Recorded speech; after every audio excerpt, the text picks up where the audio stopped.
Hi, and welcome to My Sugar TV. My name is Tony Song, and I am your host. So today, I wanted to give you kind of a follow-up on the MiniMed pump and the sensor, the CGM that I have on. And I'm going to get up and show you where they are. So there's the pump there, and set. And on this side, you see that. That's the CGM sensor that's sending the signal. So for this episode, I'd like to talk to you more about the pump, and then the next episode go over the CGM. So the pump I've had on for about a day and a half, and the first thing I noticed is that the controls are pretty easy, so long as you learn all the menus. And so the menus on the pump itself. So right here. So long as you get used to those, it's pretty easy to give your bolus and change your basal rate and anything like that you need to do. So once you learn that, pretty simple. I like the fact that you can disconnect. So how you do that, it's pretty simple. Let me get up real quick. I don't know if you can see it from far away, but what you do is you pinch on the side here, and you just turn it to the other arrow, and then it just comes right off like that. And then you can put it right back on. You just twist it back, and it's attached again. Now, one of the things about detaching, because I've used it now for a day and a half, so I had to detach for my showers in the morning. And so I detach, and then what you do on the pump itself is you suspend the pump, meaning that it's not giving you a basal at that time. So you hit the suspend, and then you take it off, take your shower, and then after you're done, you put it back on. Yesterday, I forgot to desuspend, and so I went about 10 minutes or so without it actually giving any type of basal. And what it did, which was pretty cool, is that it beeped at me. And so about 10 minutes into it, I heard this beep, and I was thinking, well, what is that? I looked at the screen, and it said suspended. Oh, I said, I forgot to desuspend it after I attached it again.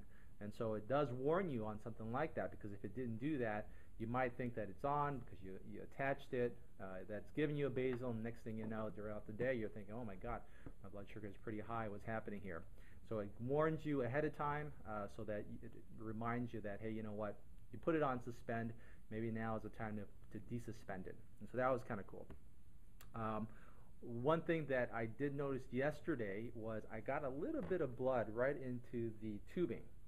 So I'm not sure exactly what that is, how that happened, because I don't have it today. It was just for that one day. And so I have to talk to the representative about that and see if that really made any difference anyways, or if that's something that's common, and what to do with that. So what I did was, and I'll show you a little bit of the video that I took of that so you can see what it looks like.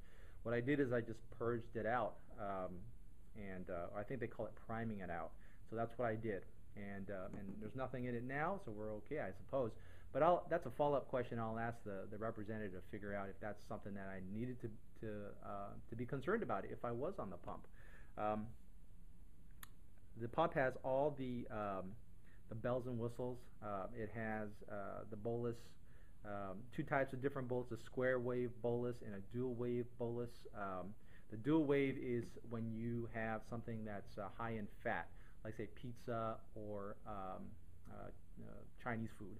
And what you want to do on a dual wave is that you're giving your complete bolus on two separate, well actually you're kind of dividing it. So what you're doing is you're telling the pump, okay, I want to give a certain amount right now to cover that peak, and then also I want you to give the rest of that amount throughout a particular period of time, so half an hour, 1 hour, hour and a half, or whatever it is. And it'll give you a little bit of your bolus throughout that time so that you can cover that tail of whatever you're eating that has that high amount of fat.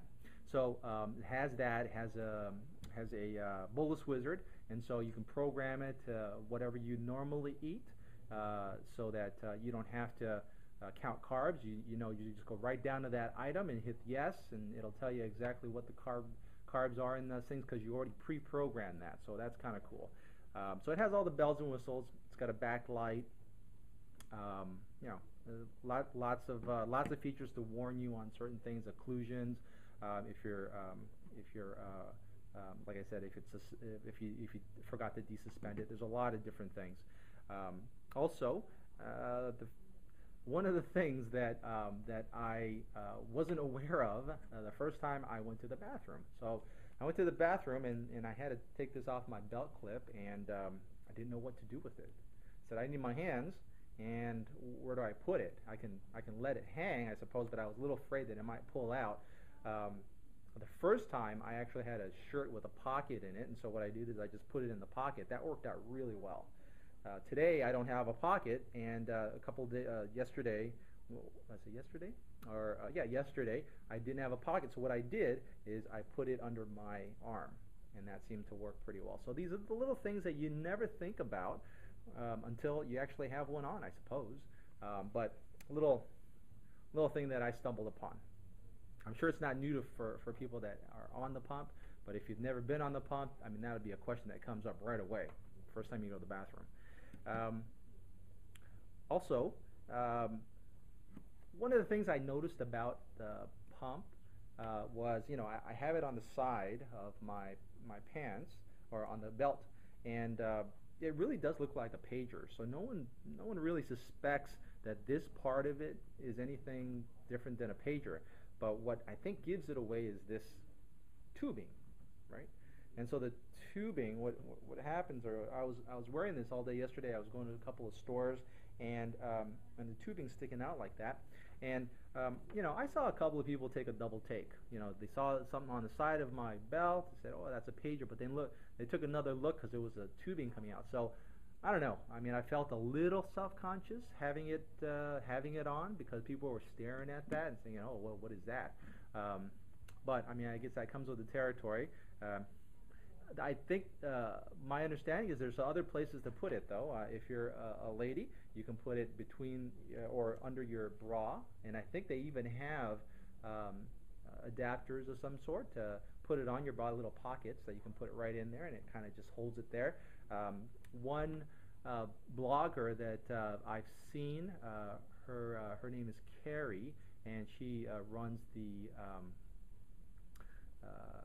6untilme.com blog. Great blog. If you haven't seen it, why don't you go there, 6untilme.com. And what she does, and I've seen this in some of her videos, is that she puts it in her socks. And so what happens is that I think it runs down her pants, and then it goes right into her sock like that, right? And so whenever she needs to bolus, I suppose she just, you know, picks up her socks and then does that. But you can only use that if you have pants on, obviously. If you don't have pants on, well, sorry. If you only have, you know, if you have a skirt on, obviously you can't do that. So there's different areas that you can put it on. So that's kind of my first, you know, day and a half experience with the MiniMed pump.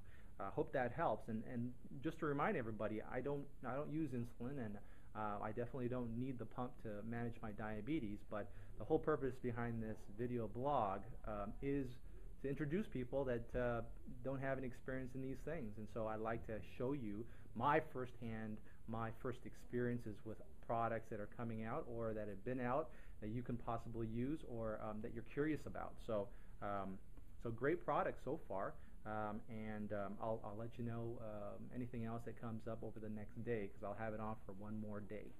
3 days is the limit for the pump. So that's it.